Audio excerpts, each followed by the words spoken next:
Hey everybody, today is May 24th, 2024. I'm Gene. And I'm Zane. And you're hanging with Uncle. How you doing, man? Good, man. Good. Good. I know I didn't really do anything this week. I was out of town, went to go see a buddy of mine in Arkansas. Yeah, you're kind of AWOL a little bit. I'm glad you made it back safely. Man, it was good seeing him. Yeah, got a little vacation. Shout out to Bolo. Now, also, hopefully everyone had a wonderful week. I'm hopefully this weekend kind of just like helps with everything, kind of just chilling, and hopefully we get some kind of like stress management happening. But overall, solid week. Yeah. You know, this is a holiday weekend, and there's something that I want to talk about because I always see this being taken out of context every Memorial Day year. Okay. So Memorial Day is a day of memory of those that gave all in service for this country, like the troops that stormed the beach at Normandy, that are buried there in France. We remember them. That's why we have Memorial Day. We go to Arlington Cemetery because of Memorial Day. We're remembering those, you know? So it's not like, hey, I want to give you thanks, Happy Memorial Day for service members that are still above ground. It's not the same. That's Veterans Day. Yeah, it's a memorial. This is Memorial Day. Okay. Right. Okay. I mean, like, it makes sense. Like, Memorial Day, I would tribute to my great-grandfather who was in the Navy, I believe. Right. He was in Pearl Harbor. I forget the context. I was very young when I was taught about him. I have to re-educate myself. We remember this. Yeah, Veterans Day is for those who are still around, like you said. Yeah, like my cousin who's still above ground doing things, who was in the military. I'm a veteran. Yeah. You know? Exactly. So I get it. Yeah, I totally get what you mean. So that people just don't understand quite the context of the holiday, right? Right. Yeah. Just understand the meaning of why it's a national holiday, why you get the day off, and honestly, I think just spending a day like at the Vietnam Wall in D.C., that memorial.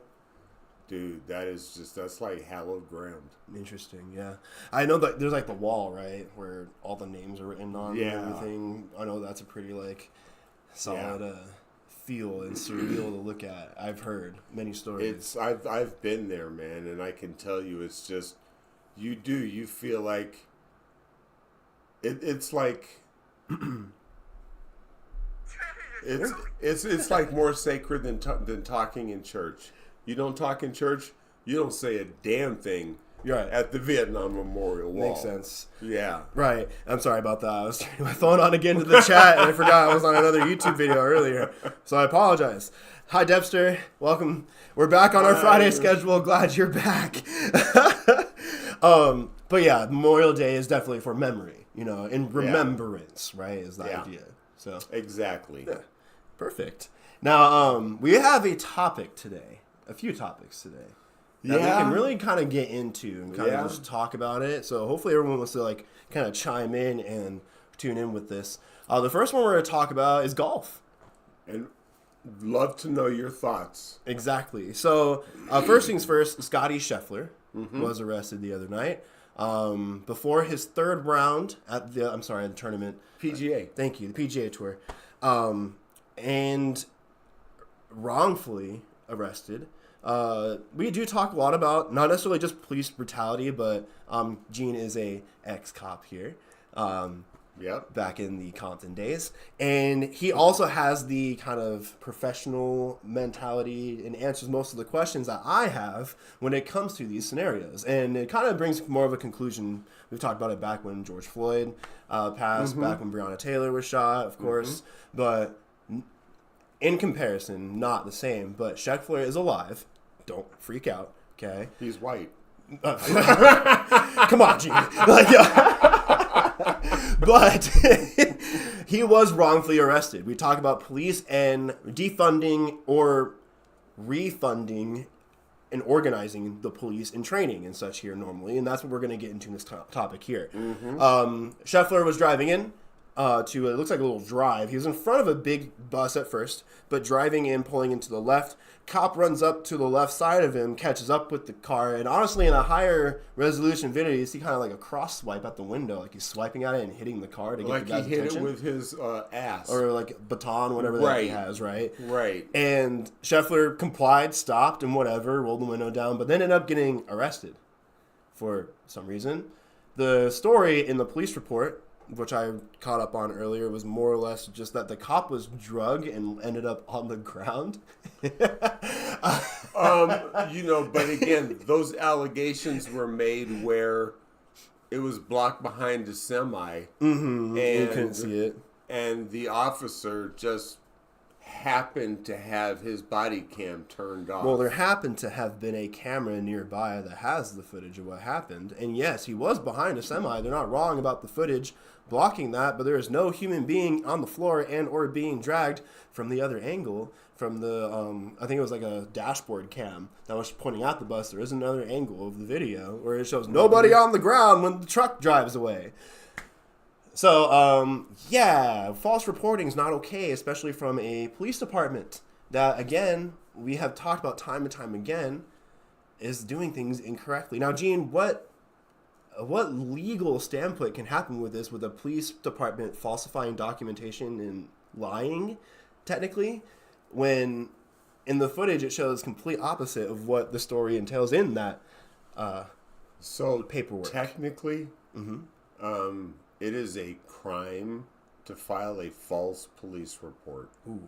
So, it would be no different than, say, you making something up like, hey, I saw so-and-so go break in that house over there, or, do something, and there he's walking down the street right there, and the guy hasn't done a damn thing.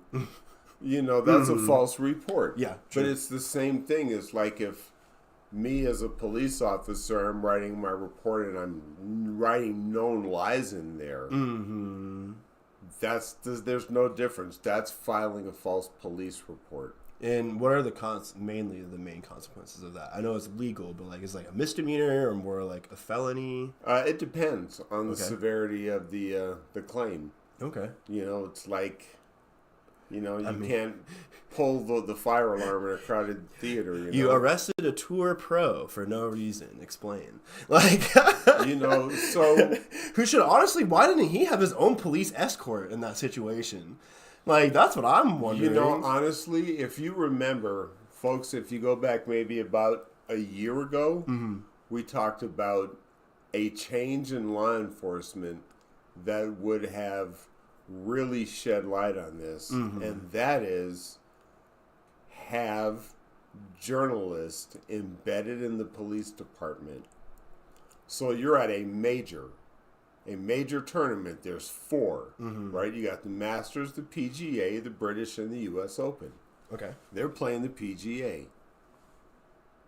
Don't you think having a camera there, that is their job to record everything that's going on with this person? Oh my God, if that's really the truth, now you have a camera there to justify what you said, because, I have a legal person who gets paid to do this for a job and a living. Whose report, that's called transparency. That's how we, the public, get to know this information. Honestly, I don't know how annoying it would be, but like in a celebrity lifestyle kind of thing, not too much information given away, because I don't know, it's kind of weird. Have somebody document your stuff, yes, but like keep it private, obviously. But like having that footage to back yourself in legal would be a good thing, right? So I think... But like, what I was going to get to, sorry, I don't want to cut you off, but what I was going to get to with the celebrity thing is like, instead of, like, they can have one person, right? Instead of having paparazzi everywhere, right? And then they can pay that person for, like, the information, and the celebrity can pass it's okay for them to have that or not. Well, I think that'd be cool. The paparazzi, they get paid for the picture. So if, like, you and I are rushing to get that picture and your picture gets sold and mine doesn't. Yeah. That's paparazzi. Is that journalism, though? You know what I mean? But see, journalism... We're getting into technical terms, too. I think we're going off course. Journalism, you have a reporter there who's going to take notes about what's going on and actually sit down and write an article being on the scene and reporting what's going on and having camera footage to support it. Now, when that's reported, we, the people, have transparency about what's going on, because there's something else I kind of want to talk about. Yeah. And, go ahead. For any cop in Southern California, you may be familiar with this term. It's called a Pitches motion. And back in the day, Peter Pitches was the sheriff of Los Angeles County. And if you wanted to get personnel records of a deputy for their prior conduct and what's their history, it was like unofficially called a Pitches motion to serve the deputy's office for the records of that deputy. So now, because of this with Scottie Scheffler, because I believe it was the chief of police that coined this a trophy arrest. That's what I was going to bring up too. Like, it's a trophy arrest. Now, off that term, to bounce off of it, because the chief said that, a lot of right-wingers did not like that at all, and they said that's Joe Biden's government trying to arrest right-wingers. Fuck! Like, why would you say something like that? So, that gets into... oh my God. Going back to, square one, man, the foundation. Know your civics. And understand, the term defund the police is not necessarily, I'm looking at myself, put my hat on, sorry. Not necessarily taking money away. We want to reorganize the direction of where the money's going so it has better results coming out of the police department, instead of people having things happen like this where a golf pro gets arrested, and then now, since you mishandled everything as a whole political conspiracy that could alter our government, thanks a lot, police officers. So, but like overall, but and I just kind of want to put something on the same playing level, right? We have journalists embedded with foreign troops. Remember, like reporting the war from Vietnam, reporting the war from Iraq and Afghanistan, reporting what's going on right now in Israel. What's the difference in having journalists do that and having journalists with law enforcement? Nothing. What's the difference? Nothing. It'd be something we'd have here. Yeah, and that's what I was going to ask. Like, journalists are so different that go into foreign countries and investigate and stuff like that versus here. What is journalism here? Here, journalism is okay. So I'll give you an example. I'll give you an example, man. I'm working Compton one night. We got a homicide, and it happened in somebody's backyard. Okay. And so I'm standing in the driveway with the tape, keeping people out because this is a crime scene, and I want to say, correct me if I'm wrong, anybody out there in LA, but Paul Dandridge, who was with ABC News at the time, rolls up with the camera and wants to know what's going on. Now, if he was already with the police, he'd be there to show what's going on, or at least not show what's going on if it's not appropriate. I mean, you don't want to give away a crime scene because that's an investigation. But, I remember having to call my field supervisor to talk to the media because he was a higher pay grade than me. But, I mean, I promise you, man, they show up to scenes like that, and what they say, I mean, I was there. He wasn't lying. I read the report afterwards the next day. Dang. It wasn't lying. It wasn't fake. No. Dang. I wanted to share something because Debster did say something in chat. She said once in SLC, she was walking down the street and was 23 years old, dressed in jeans and a t-shirt and tennis shoes, and an unmarked car pulled up and showed her a badge and asked if she were Melanie. She ran to a convenience store. They followed and then thought she was a prostitute named Melanie. And then they asked why she ran. She said because Ted Bundy used an unmarked car and it had a badge. That's so true. Yeah. Like, cops are they're so hard to trust because they're so easily misled or easily able to be portrayed. Like, if we need to have like a reinforcement galore with police officers, redo the uniform, redo the workouts, redo like the stereotypes. If you know the camera's on, you're You're more likely to act more maturely. You're going to be correct. Than if you think you're trying to get away with something You're going to because act no right. camera's there. Absolutely. Like, we're not going to have as many stories, because it will happen, true, by the way, of cops doing things to young girls or cops doing things and being shady and changing up evidence and this, that, and the third, and they don't have their body cam on. Oh my God, why? Because they're human. You literally put another human in that situation to where their job is to keep a camera on all the time and don't have any bias.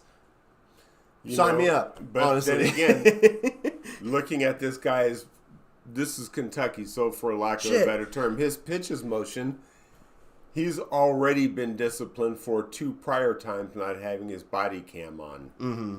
So this is showing more of a pattern, not like, oh, I just forgot to. Right. It really is just like something's wrong. And we're not fixing it. Like, I've used the phrase before. We're putting a Band-Aid on it instead of actually fixing the surgery that we need. Right. You know what I mean? Yeah. So it's like, I couldn't agree more. And even then, in Debster's situation, if that cop had a camera person all the time, one that's verifying, hey, that's a police officer. And remember, when Ted Bundy was doing this, this is before the days of dash cams and body cams. Shit. True. Yeah. So, I mean, even people are sensitive. People are still around these days that are sensitized at treating cops that way, even though they understand there's still cameras everywhere. They're still going to act right when they know that a cop is there and they have their own rights. Yeah, I'm sure Debster would in that situation. You and me in the same regarding that. Deb, way to go. You did the right thing. Exactly. Exactly, though. I couldn't agree more. And no, I don't think you would be a prostitute either. That'd be really weird. No. She's like, I was so offended. I'm sorry that happened to you. It's really, really rough. There are some good ones out there, thank God, still. Yes. But there are. We want to make sure everything is better. We want things to improve. We want them to just be good ones. We want everything to be good, right? That's a beautiful world that we anyway, long story short, man, I think a first-year law student could get Scottie Scheffler off on this one. And also, it's not some right-wing conspiracy. Stop it. There's no reason Trump or Biden are in this conversation about Scheffler. He literally got arrested by, didn't you say the cop had a history? He did have a history. And yeah, it was I want to say Louisville cop. But remember, laws are made by your state legislatures, not by the President of the United States. So if you want to know about the laws that are being enforced, your state, look to your state legislatures. Mm-hmm. Those like are your state House members and your state Senate members. Like I made a point earlier, like it's really weird that a red state is not defending the... it's so bizarre. They're not defending the police. They're stroking the of Trump instead. They don't want to defend the police. They'll just rather say it's a government conspiracy instead. Right. Like, they could make the police better. This could be it. The right wingers could stand on this one right now with the left and say, you know what, you're right. We need to reinforce our police systems. Instead, it's Trump and Biden, baby. That's what we're doing. And this has nothing to do with politics. No. Has somebody. I mean, it is. No. Don't say it isn't, because it could be. If we were smart, intelligent people, we would have that conversation of left and right agreeing that the police need to be reinforced. I think in this issue, this was just, like I said, the issue of a trophy arrest. Yeah. And hey, look who I got. And now I'm famous because I arrested the #1 golfer in the world. That's crazy, man. And just, again, looking at this guy's personnel file, it would tend to lend to that. Plus, your body cam is off. That's called reasonable doubt. That's called not guilty. I mean, nothing else should have gone forward then. The cop is in the wrong there. He should have been let go. He's been disciplined, but I think that could mean he's been suspended without pay. I heard he made his tea time. Scheffler made his tea time. And he what also a rough fell day. off. But remember, he was tied for first. Yeah. And then totally that day after the arrest fell off the leaderboard. Man, that sucks. That definitely throws your game off. You had your Wheaties. You had some toast and some bread that morning. He was unstoppable. You were ready. like you woke up feeling good, Yeah. and then this one guy who wanted that moment of fame or whatever the case may be acted a fool and ruined your day. Yeah. That's crazy. Don't worry about it, man. You know, justice will prevail. That's all we can say is that, you know, Karma comes around. let justice handle it. Karma comes around. Right. Moving on to the next one. This is another long one. Okay. I'm going to leave you on this one. You go ahead. All I can say is I'm not a scholar in here. the New York case, you know, the Manhattan DA's case, what's so been labeled now as the hush money case, but that's not what it's really about. We'll be wrapping up. We'll be going to deliberation this week. So Very cool. Monday is a holiday. There will be no court. Okay. Tuesday, the defense will go first, and they will give their closing argument to the jury, making their case for an acquittal. Mm-hmm. And the prosecution will go last, and they will make their case for a conviction. And then this week, there's going to be court on Wednesday. Right. And the jury will go into deliberation on Wednesday. That's the pretty much all the pundits are in agreement on that timeline. Mm-hmm. So I think it's important to remember because that would be the 28th when the jury goes into deliberation. So, I mean, there's 31 days in May. It could be quite possible that we'll have a verdict before June. I doubt it. But, typically when a jury, because they have to go through all 34 charges and all Jesus. 34 charges and their elements. I'm not a crook. It's going to take time, but we will have criminal case decided. 34, Gene? There's 34 charges in this, felony charges in this New York case. That's one case, correct? That's one case. 34 charges in one case. Good luck, Sir Trump. So, here we go. Here's a court that is not playing around, that not at all, by the way. The wheels of justice are turning. They're not slowing down. We're not putting peanut butter in them. Right. And, we're going to have a verdict soon in the New York case. Good. Now, there's all kinds of things. Well, what if there's not a mistrial, a hung jury, right? You can retry the case. And here's the thing about a hung jury. If you've tried the case twice and you get a hung jury a second time, double jeopardy still does not attach, because a hung jury means we couldn't come to a decision. So therefore, it's like none of this has ever happened, and it's up to the prosecution to either decide to retry the case or not. Mm-hmm. So you could retry the case 99 times on 99 hung juries, and that 100th time get a conviction, and it would not violate double jeopardy. Question from the chat. Okay. What do you think are the chances that he walks? What are the percentages? 1 to 100, I guess. Percentage-wise. Realistically. Unbiased. I think there's a very small chance. I'm not going to say 0, but I think it's going to be a very small chance, because there's also juror misconduct, but I won't go into. But if they find juror misconduct, they kick that juror off, bring in an alternate, and then start going over the facts all over again. So I think it just depends on the circumstances as to what's going on. But I think there's a very small chance that he walks on this. I think he's going to be found guilty.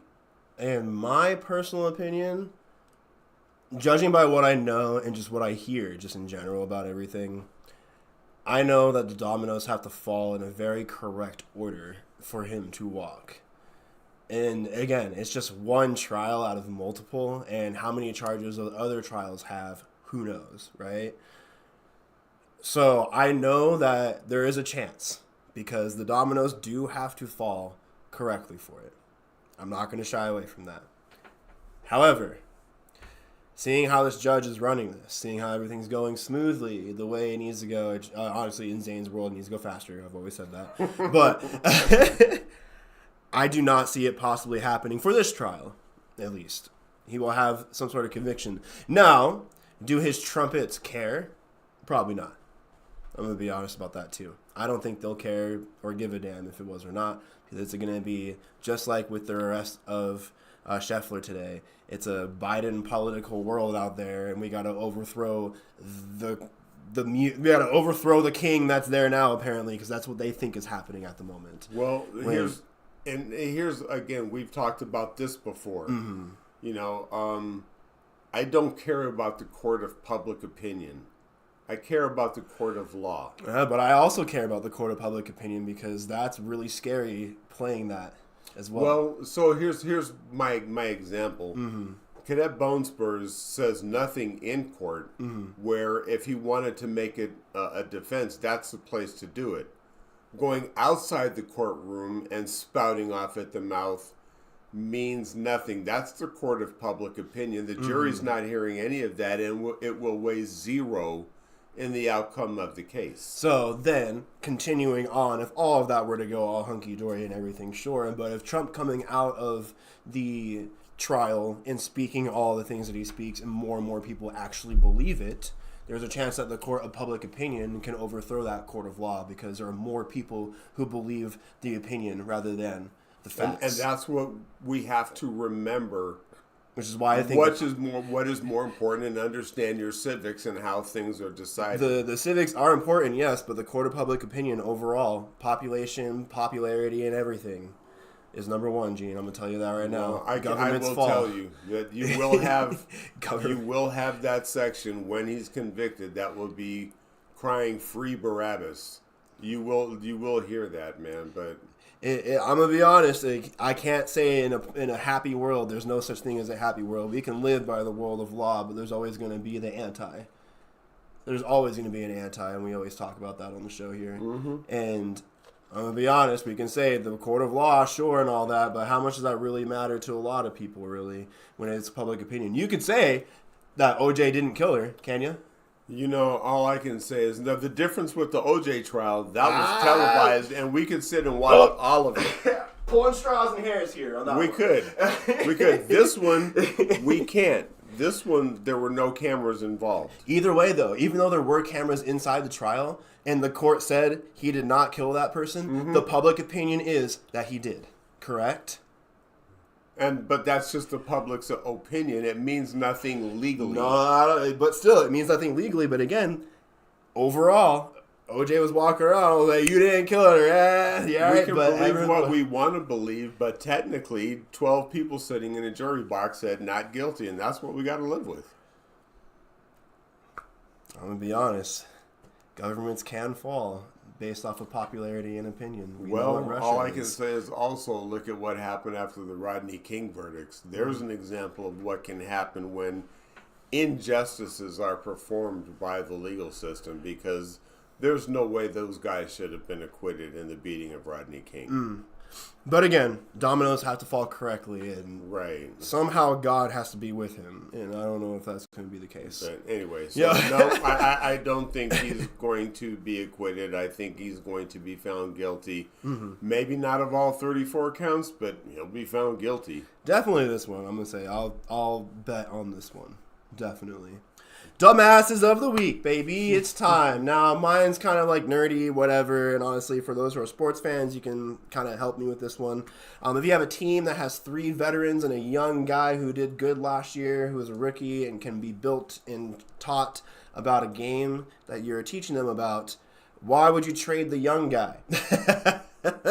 I'm an esport nerd, video games, whatever, the nonsense, but a team got rid of a player that they promised him a position for next year as well. So even after the promise, even after everything, and him re-signing his lease and all the nonsense of him wanting to live there and be there, he no longer has a job. scumbags of the world. They're called Dignitas. They get my dumbass of the week. But yeah, kind of just small. Throwing it out there. Go ahead. My dumbass of the week is Nikki Haley. She talked the truth during her campaign running against Cadet Bone Spurs. Her husband is in the military and currently serving. And I remember his comments about the militaries being suckers and losers, the ones that we're having a national holiday about, those, you know. She's just gone down the list of all his hypocrisies and saying she would never vote for him. And last picture I saw, she had some kind of orange dust around her mouth because she was endorsing President Trump. Or ex-president Trump, defendant Trump. She's orange nosing. Yeah. Yeah, so orange nosing. her supporters are kind of split. Like, oh, I saw. yeah, like, you know, okay, well, if Nikki Haley says so, and the other half are like up in arms, like, you lost all credibility with us. And Rightfully so, because I you lied. still think that all those people, even in the last primary where she was still getting 20% of the vote, and she's not even on the ticket anymore, still getting 20% of the vote. He can't make those numbers up and win. He can't. And so I feel confident that he'll win, but Nikki Haley, you're a dumbass. You know, you have fallen in line with the rest of them, you know, with Lindsey Graham and Ted Cruz and everybody else that's now, you know, licking his bootstraps. So, you know, you have no credibility. You're a dumbass. And, yeah. There it is. Dumbass of the week. Thank you for tuning into the show, guys. Thank you. Please hit that subscribe button if you liked our content today. Help us get over 1,000 subscribers. And hit the notification bell to see whenever we go live in the future. Tune in with us throughout our VODs throughout the week. You don't have to come in live. Just chime in through the comments and we'll hit you up And there hit too. that thumbs up, that like button also. It helps, you know, spread the word And out share. there. Yeah. Share the content. Have a Absolutely. conversation with others that you want to know about their opinion about it. I'm Zane. I'm Gene. And it's been Hanging with Uncle. Please be kind to one another and treat each other the way you want to be treated. Take care of yourself. Mental health is important. And pay yourself. See you guys soon.